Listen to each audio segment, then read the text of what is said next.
I think it's safe to say that the general consensus online is that we are in a very interesting console generation, because it's the first one that I can recall where during an ongoing current generation you find yourself in, you are actually more worried about prices of the hardware potentially going up instead of down. Because you probably know, if you grew up a lifelong gamer like I did, you got to a point 2, 3, 4, sometimes 5 years plus into a console generation, but we would start to see not only around Black Friday prices getting slashed on these pieces of hardware, but also sometimes just permanent price drops, and sometimes a mid-generation refresh of a console that's cheaper to manufacture and that actually ends up going for way less. Thinking of, like, you know, the Wii that took out backwards compatibility with the GameCube and was sold for $99 when it was all said and done. I mean, that was kind of the industry norm, that we ultimately end up at a place where you can very cheaply pick up the current generation hardware towards the end of its life cycle as, you know, a company transitions to the new one. Well,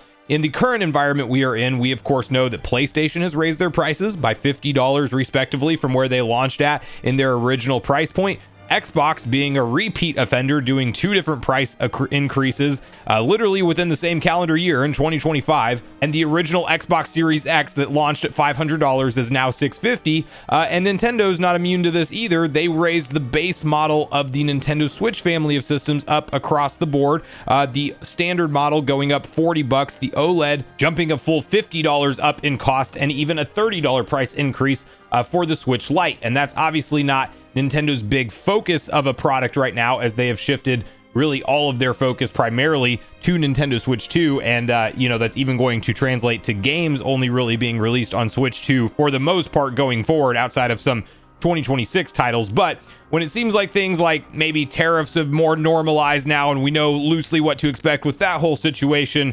now we have something new on the horizon that could very much and pretty quickly impact pricing, potentially from Nintendo directly, and even in their current generation hardware being the Switch 2. But we do have some of Furukawa's recent comments around this saying that it's not so much of a concern, but then some other headlines we have going around suggesting memory modules being a big issue right now with the AI boom, and there may actually be some cause for concern here. So we're going to break all of this down. Before we do, make sure you like, subscribe, and turn on your bell notification to join Sunbro Nation if you're new here. And we're going to first kick this off over at VGC, where they have a write-up with kind of what's happening within the space right now, and them citing Xbox as potentially the first up of people who may be directly impacted by this, with, yeah, actually the reality and conversation happening about Xbox maybe doing yet another price hike on their series consoles. So this does tie into Nintendo as well, but I do like this article for a point of reference. So they didn't plan at all. Xbox reportedly warning of yet another potential price increase. Global DRAM shortages could soon affect Xbox consoles, it's claimed. And you have here, that's according to Moore's Law is Dead, which claims that Microsoft sales reps have already warned that the sharp increase in component costs could soon affect Xbox Series X and S. DRAM contract prices have reportedly increased over 170% year over year, driven by a huge agreement signed by Samsung and SK in October, which will supply OpenAI with nearly half of the world's DRAM output for its Stargate data centers. According to Moore's Law is Dead sources, the resulting price hikes and shortages have left companies without a large stock of components, reportedly including Microsoft exposed. They didn't plan ahead at all, said host Tom. If you still want an Xbox for some reason at their current pricing, those prices could go up soon, or supply just entirely dry up. Because multiple sources of mine have apparently been warned by sales reps at Microsoft that this is going to affect the Xbox Series consoles very, very soon, sooner rather than later. You have, according to Moore's Law is Dead, PlayStation is less likely to be affected by the DRAM price increases. Believe it or not, PlayStation, from what I've heard, Sony planned ahead, bought up gobs of RAM near the bottom of the pricing, and thus they should be fine for months. They have plenty of GDDR6, at least that's what I'm told. Currently, PS5 retails for $500 to $550, with the PS5 Pro retailing for $750 and the Xbox Series X starting from $600. Both platform holders have raised prices this year. Microsoft announced back in May that it was increasing prices of its consoles globally, including an increase of the price of the Xbox Series X and S consoles in the US by $180 respectively. Then in September, Xbox raised prices even further, but only in the United States due to changes in the macroeconomic environment. Both the 512 gigabyte and 1 terabyte models of the Xbox Series S saw $20 increases on top of the $80 increases they received in May, while the Xbox Series X and Xbox Series X Digital had their prices raised a further $50. Okay, so first off, Xbox really being called out here because apparently they don't have ample stock or a supply of DDR5 RAM, which is kind of what's being cited here as the big product that's just literally it could not be available, or if it is available, it might be at prices that are so outrageous that you're just, if you have to order more of this stuff, you have to basically pass on that additional cost to the consumer. Just some supporting documents you can see here over from WCCF Tech. The DDR5 memory is now twice as expensive, 16 and 32 gigabyte prices, at an all-time high across all major retailers. And you can actually see some graphs here tracking this from PC Part Picker, where, things look pretty nice and straightforward all the way up until recent times. And we're just going straight up in this line here, essentially, in terms of the cost for these modules. And you might know LP DDR5X RAM is actually cited as what Nintendo uses in their components for the Switch 2. Yeah, that's actually something that has gone up dramatically in recent times with this whole explosion for artificial general intelligence, essentially AGI. That's the big thing that everybody is chasing right now. It seems to be a global race. It seems to be something that in the tech sector is potentially, we don't know the actual ins and outs of both the good and bad of where this is going to lead, but either way, it's full steam ahead to try to achieve this. And to the point where you're seeing reports and documents go around online suggesting like building some of these data centers that are so large that they're looking at doing it in the ocean. They're looking at doing it in space eventually. Like that's real things that are being discussed and on the table right now. The kind of numbers we're talking about, OpenAI taking up all of this amount of RAM just to build these data centers, like it's actually crazy and unprecedented, and it is something that's going to tie into one of these unforeseen circumstances that Furukawa was actually asked about this directly in the most recent investor briefing, and he tried to remain positive about it, but I do call that into question now with some of these price increases that we're seeing of like 200% plus on DDR5 memory, where you can see the actual exact question that I'd like to reference here. So I'd like to verify how the increase in component costs affects profitability of Nintendo Switch 2 hardware, while cost of memory modules has been increasing lately. If this trend continues after you have exhausted your current stock of components, what will the impact be? Is there a possibility that the hardware profitability could decline? So literally an investor asking an exact question in relation to what we're seeing actually happen now, because since this has come out, the prices have continued to climb at a rapid rate and kind of to unforeseen levels. Furukawa says, we believe that we'll be able to maintain the current level of profitability for hardware for the time being unless there are significant changes in external factors, such as a shift in tariff assumptions or other unexpected events. While we are aware that the cost of various materials are rising, we also anticipate some areas where cost reduction may be achieved for the Nintendo Switch 2 through ongoing mass production efforts. Therefore, we currently do not expect the recent rise in material costs to greatly impact profitability. We will continue our efforts to maintain the same level of profitability as we currently have.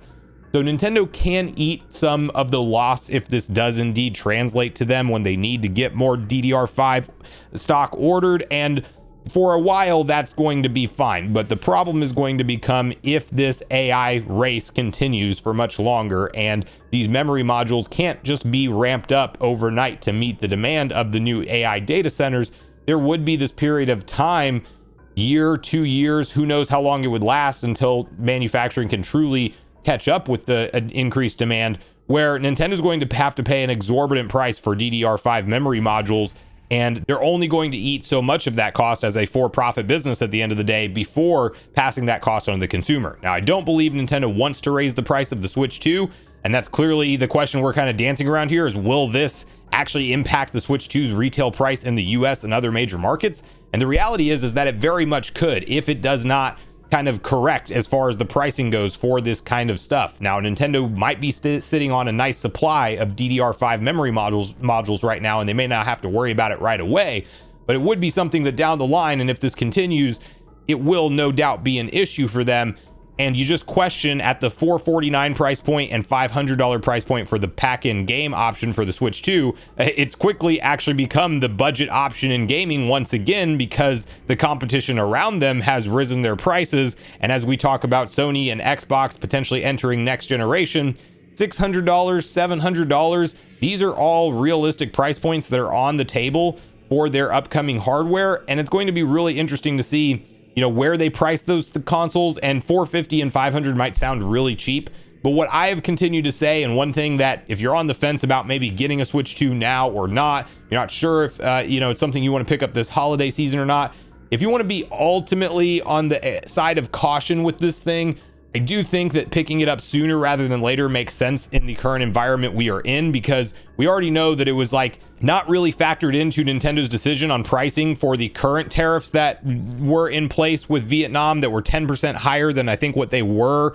when Nintendo started manufacturing the Switch 2 originally. So that's already one kind of blow to the profitability. Some of it will get cheaper with mass manufacturing, as Furukawa stated. But now if you have this exorbitant price of memory modules hitting their equation, I do think there's a reality where Nintendo might have to go to that $500 console price without a pack-in game. And I don't think that they go any further than that, but I could see them kind of just having the Switch base system be available as the regular promotion at a $499 price point. And maybe we do have a pack-in game option, but that goes up to $550.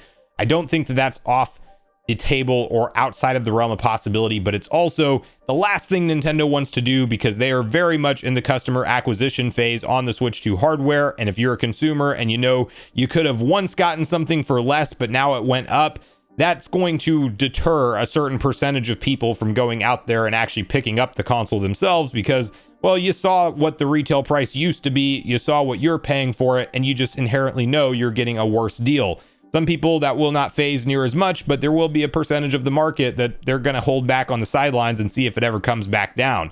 In this weird world we find ourselves in tech right now, it's very unpredictable and hard to say where it's going to go for sure, but this is something that could unfortunately impact Nintendo in a very negative way in the Switch 2 generation if it is not something that gets under control sooner rather than later.